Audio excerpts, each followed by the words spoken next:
Un cariñoso saludo a todos mis hermanos, que Dios les bendiga. Hoy día tenemos un tema muy hermoso que le invito para que podamos compartir. Este tema se denomina la caída y sus consecuencias. La caída del hombre y sus consecuencias. Esto está ubicado en el libro de Génesis, capítulo 3 y capítulo 4. Amados, la clase anterior hablamos acerca de la formación del mundo, la creación, de todo lo que en él habita, y también la parte importante que hoy día vamos a hablar es acerca del hombre. La verdad que la Biblia no indica que la creación fue realizada en tiempo indefinido, más bien un acto repentino que ocurrió como muchas teorías lo afirman, sino más bien dicho es un acto majestuoso del acto de la creación, que fueron detalle a detalle creándose, formándose distintas maneras para que pudiera venir a vivir el hombre, para dar las mejores condiciones para que el hombre pudiera existir. La verdad que al principio, como la palabra de Dios dice que no había nada y había que crear todas las condiciones óptimas para que el hombre pudiera vivir y se pudiera desarrollar como individuo. Por lo tanto, Dios ya había establecido todas las cosas, el lugar propicio donde pudiera vivir el hombre. Entonces determinó que ya era el momento de poder colocar al hombre, y colocó al hombre para que pudiera vivir ahí en el Edén, en el huerto del Edén. Es el lugar específico.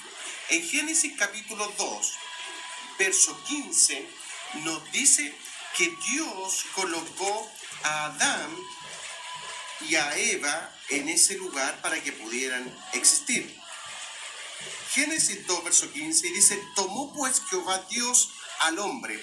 No nos olvidemos que el primero que creó fue a el hombre, ¿ya? Y lo puso en el huerto del Edén para que lo labrase y lo guardara, ¿ya? Por lo tanto, el hombre fue el primero que estuvo en el huerto del Edén y comenzó a realizar las indicaciones que Dios le dio. Luego, posterior, el hombre viene y pide una compañera ideal, y Dios le da a Eva para que puedan vivir ambos como pareja en el huerto del Edén. Ahora, dentro de todo esto, luego Dios les da una orden para que pudieran existir en ese lugar.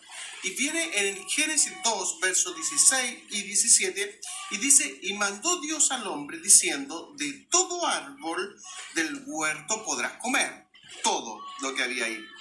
No estoy hablando de carne, sino de todos los elementos, árboles, vegetales, etc. Era la forma de vida y de alimentación que ellos tenían. Pero había una prohibición más: del árbol de la ciencia del bien y del mal no podrás comer, porque el día que de él comieres, ciertamente morirás. Entonces había una prohibición y además había una sentencia. Amén. Entonces, luego ocurre la caída del hombre, y lo vemos ya en el tema que hoy día tenemos, que es Génesis capítulo 3, verso 1, en donde dice que la serpiente era más astuta que todos los demás. Entonces, en el Antiguo Testamento declara que el tentador, Satanás el diablo, se presentó con forma corporal y tomó forma de una serpiente.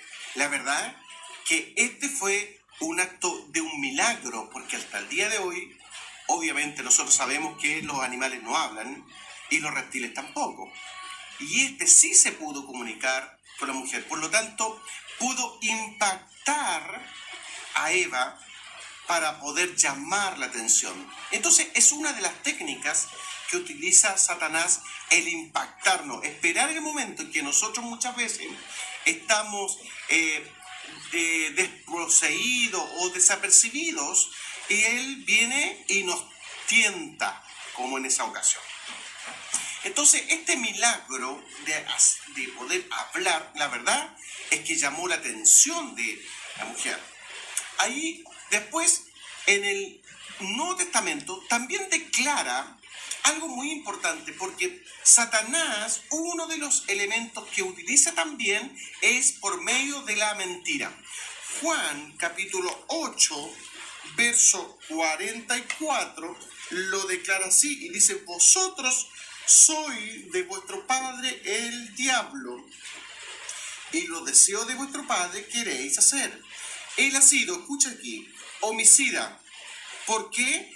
Porque en esta instancia, él obviamente hizo que el hombre muriera y alcanzó la muerte a todos los hombres hasta el día de hoy. Luego, dice la palabra del Señor lo siguiente: desde el principio, y no ha permanecido en la verdad, porque no hay verdad en él. Porque es, aquí está la parte, es mentiroso y es padre de mentira. Amén. Continuando entonces, ahora, ¿dónde surge la tentación? La verdad, ¿dónde fue el momento, en qué lugar estaba Adán y también estaba Eva para que ocurriera esta tentación? Génesis 2, verso 9, nos dice: y Jehová Dios hizo nacer de la tierra todo árbol delicioso a la vista y bueno para comer, también el árbol de la vida en medio del huerto y el árbol de la ciencia del bien y del mal. Por lo tanto, ¿dónde estaba ubicado? En el huerto del Edén estaba el árbol de la ciencia del bien y del mal. ¿Cómo lo hizo entonces para poder tentar? Lo primero que realizó fue la insinuación que Dios era demasiado severo. ¿Cómo lo hizo? Utilizó la siguiente palabra: ¿con qué Dios? Y de esta manera llamó la atención de Eva y le habló directamente a Eva, y ella escuchó: ¿con qué Dios te ha dicho tal cosa? Entonces, la verdad que a la mujer le impactó estas palabras, en que ella pudo decir: bueno, en verdad sí, es verdad, con que Dios nos ha dicho si vamos a comer, seremos semejantes a Dios, etc. Le hizo poder dudar. Luego, la segunda cosa que hizo Satanás, dijo, no negó que hubiera un peligro mortal al comerlo. Le dijo: ciertamente el día que coman no van a morir ustedes. Entonces nuevamente aparece otra palabra y un juego de palabras que a la mujer la hizo sucumbir la santidad, lo que Dios había hecho perfecto, cambiarlo por algo que tal vez era totalmente efímero. Luego viene y dice la tercera forma: acusó a Dios que éste era egoísta, ¿ya? De ser como él. ¿Cómo? Le dijo: ustedes son hijos de Dios y no pueden ser también como un Dios. Entonces, todas estas maneras hizo que la mujer sucumbiera, ¿ya? Y la tentación vino de afuera, de algo externo, y no del interior del hombre o de la mujer, porque recordemos que ambos eran santos. Hubo un elemento externo que provocó en ellos un trastorno. De esta manera se consumó y se formó el pecado en el hombre, y de esta manera alcanzó a todos los hombres. Ahora, las consecuencias, la verdad, es que fueron catastróficas. ¿Por qué? Porque el pecado, amado hermano, es la desobediencia. Eso es el pecado, desobedecer, ¿ya? Entonces, cuando desobedecemos a las órdenes de Dios, hay consecuencias para el hombre, ¿ya? Entonces, ¿cuál es la primera consecuencia? Génesis 3, verso 9 al 11, lo declara. La primera es que conocen el mal. Ellos eran santos, como Dios es santo. Dios nos llama a nosotros a ser santos. Entonces, conocen la otra parte, ¿ya?, que tiene que ver con la maldad. El segundo elemento es: cortó la comunicación entre Dios y el hombre. Satanás, amado hermano, vino a matar, a robar y a destruir. En esta ocasión, destruyó, ¿qué cosa? La comunicación entre Dios y el hombre. De esta manera no iba a haber un nexo, por lo tanto el hombre iba a ser presa fácil para que el diablo o Satanás pudiera destruir lo que Dios había formado. ¿Qué ocurrió luego? Se corrompió toda la raza humana, hasta los que hoy día estamos viviendo, el pecado nos ha alcanzado. Entonces la palabra de Dios dice que el pecado por un hombre entró a todos nosotros. Entonces desde Adán hasta los que hoy día estamos viviendo, todos somos pecadores porque alcanzamos el pecado original. Amén. El cuarto elemento de las consecuencias es el sufrimiento. Nosotros como individuos padecemos. La mujer, hubo una sentencia que tendría dolores en su momento de parto. El hombre tendría que trabajar duro para poder hacer las actividades. La tierra también tuvo también algunas consecuencias que no iba a producir. La serpiente de igual manera. Por lo tanto, en la desobediencia, amados hermanos, tiene consecuencias. La promesa de redención del hombre. Esta está orientada principalmente ahí en Génesis, capítulo 3, verso 15, y dice: pondré enemistad entre ti y la mujer, refiriéndose a la serpiente y la mujer, y entre tu simiente y la simiente suya, esta te herirá en la cabeza y tú le herirás en el calcañar. Entonces, amado hermano, una vez caído el hombre, fue Dios quien lo pudo buscar a él. ¿Ya? Entonces lo buscó antes de que el hombre a Dios. Dios siempre ha sido así.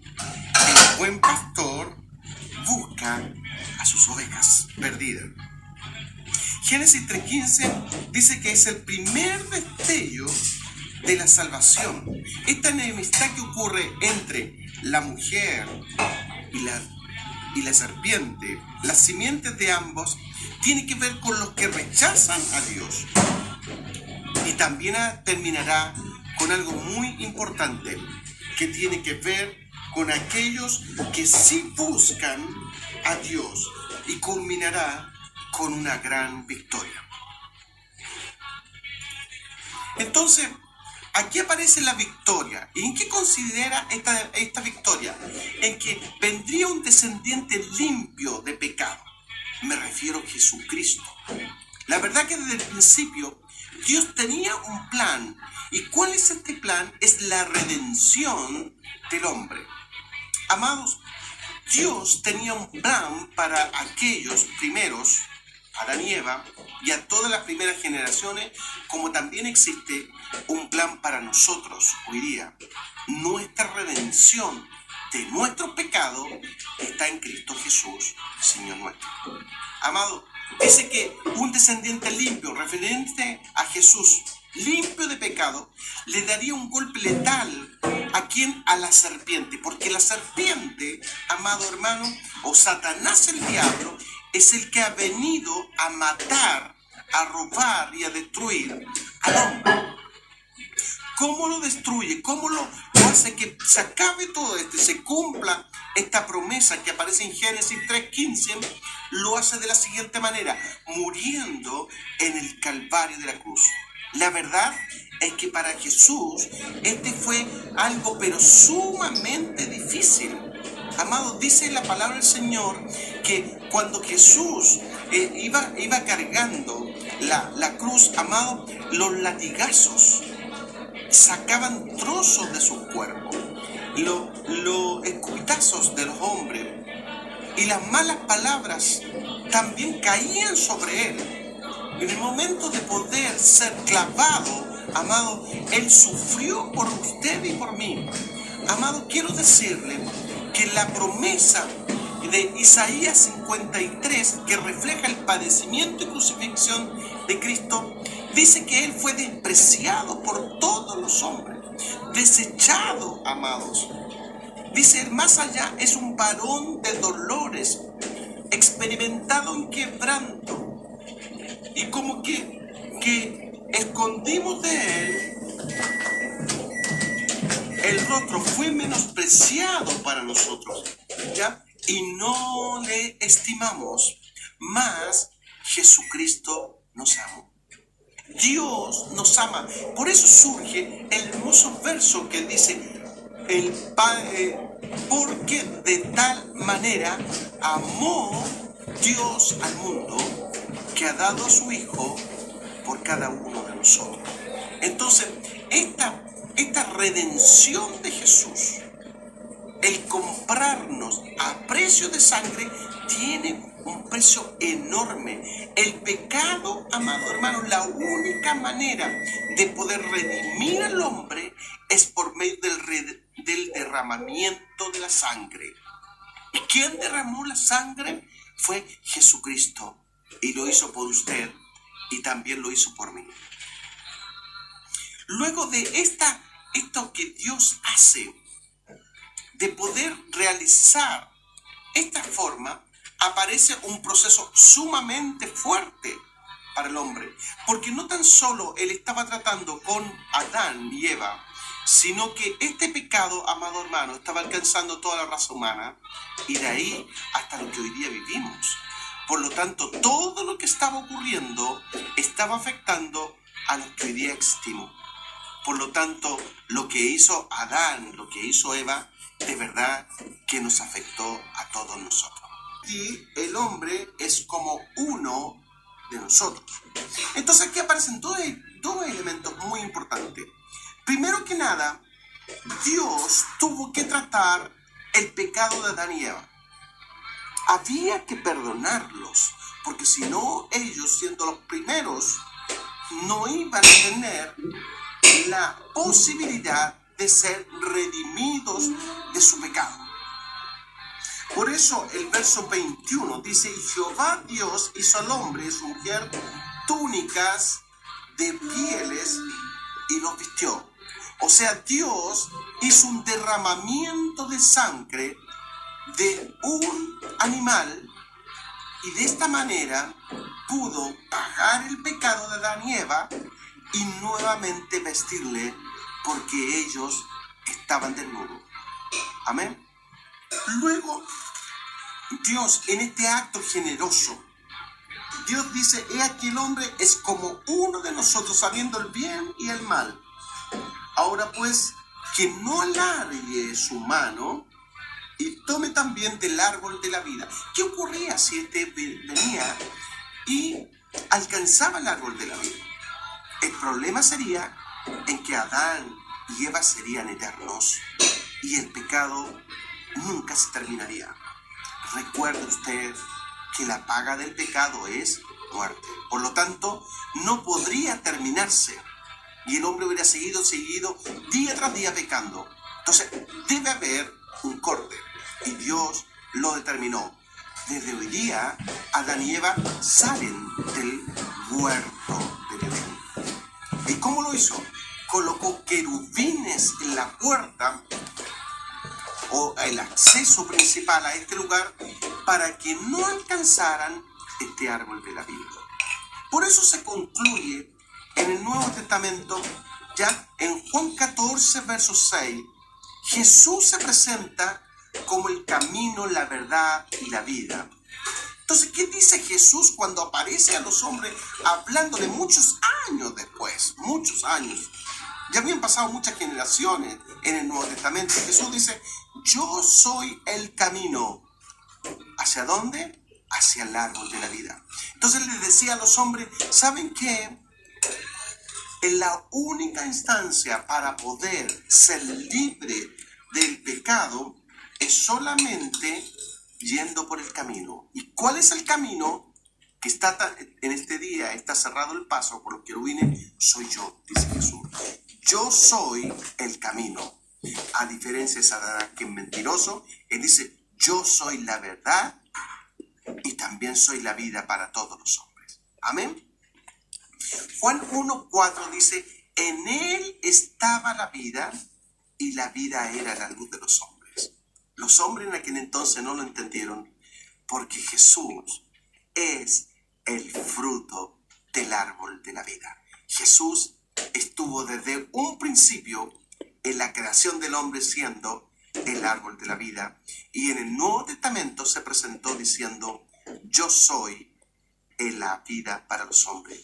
En él estaba la vida, y la vida era la luz de los hombres. El desarrollo del pecado, amados, después de todo este gran proceso, ya Adán y Eva habían sido expulsados del huerto de Edén. Una serie de eventos violentos empezaron a ocurrir alrededor de esta familia porque se había formado una familia.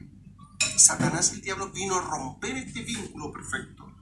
¿Cuáles fueron las consecuencias? Lo primero, la poligamia. Empezaron a tener distintos tipos de uniones que no eran lícitas. Luego aparece algo atroz, que es el asesinato de Caín sobre Abel, en el cual en Hebreos 11:4 dice: por la fe Abel ofreció a Dios más excelente sacrificio que Caín, por lo cual alcanzó el testimonio de que era justo, dando Dios testimonio de sus ofrendas, y muerto aún habla por ellas. La envidia de su hermano, amado, es solamente fruto del pecado. Por eso ahí en Gálatas nos habla acerca de esta cosa, y nos habla de los frutos de estos dos arbolitos: el fruto de la carne y los frutos del espíritu. Por lo tanto, aquí empiezan a surgir elementos que nosotros ya podríamos ir relacionando. ¿Dónde surgen los frutos de la carne? Del árbol. ¿Cuál árbol? De la ciencia del bien y del mal. Los frutos del espíritu, ¿de dónde podrían surgir? Del árbol de la vida. Amén. Amados, también aparece la violencia, una serie de personajes que después en forma consecutiva empiezan a ver destrucción entre unos u otros. Juan 10:10 dice que Satanás vino a hurtar, a matar y destruir. El ladrón no viene sino para hurtar y matar y destruir. Jesús hace la gran diferencia. Yo he venido para que tengan vida y para que la tengan en abundancia. Entonces, en el desarrollo del pecado aparecen 4 elementos. Lo volvemos a repetir: la poligamia, el asesinato, la envidia, que es parte de los frutos, y la violencia. Pero parece una nueva esperanza, amados hermanos, para poder cambiar todas estas cosas. Porque dentro del plan divino de Dios siempre hay una esperanza. Dios suple de una esperanza nueva para la humanidad. Adán ya tenía 130 años de edad cuando concibió a su tercer hijo varón, porque habían hijas. Entonces tenía primero Caín, Abel. Abel murió, o muerto, asesinado, y ahora surge el tercer hijo, Set. Y surge una nueva línea, alguien distinto. Set aparece ahora después de la unión de Adán y Eva, ya perdonados.